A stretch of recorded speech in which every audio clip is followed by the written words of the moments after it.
ایک شخص suit case کے ساتھ اپارٹمنٹ لوبی میں داخل ہوتا ہے۔ ریسیپشن مسکرا کر اسے چابی دیتی ہے۔ چابی دیتے ہوئے کہتی ہے، ایک بات یاد رکھیں، اس دروازے کو مت چھیڑنا جس پر نمبر نہیں ہے۔ آدمی راہداری میں چل رہا ہے، اچانک ایک عجیب سا دروازہ دیکھتا ہے جس پر نمبر نہیں۔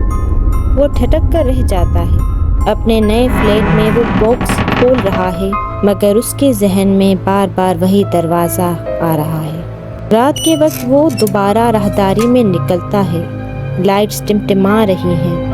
جب وہ دروازے کے قریب پہنچتا ہے، وہ گھٹنوں کے بل بیٹھ کر سوراخ سے اندر جھانکتا ہے۔ اندر ایک عورت دیوار کی طرف منہ کیے کھڑی ہے، لمبے کالے بال، زرد چہرہ۔ وہ جھٹکے سے پیچھے ہٹتا ہے، ماتھے پر پسینہ۔ راہداری اچانک ٹھنڈی ہو جاتی ہے۔ اگلے دن وہ پھر جاگتا ہے اور سوراخ میں جھانکتا ہے۔ اس بار اندر سب کچھ سرخ نظر آتا ہے، خالی کمرہ سرخ روشنی سے بھرا ہوا۔ وہ پیچھے ہٹتا ہے، سینہ پکڑ لیتا ہے۔ راہداری لمبی اور سنسان لگتی ہے۔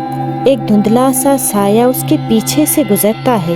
ریسیپشن ڈیسک پر وہ گھبرا کر سوال کرتا ہے۔ ریسیپشنسٹ آہ بھرتی ہے اور آنکھیں نیچے کر لیتی ہے اور کہتی ہے، تم نے جھانکا تھا، ہے نا؟ ریسیپشنسٹ قریب ہو کر سرگوشی میں کہتی ہے۔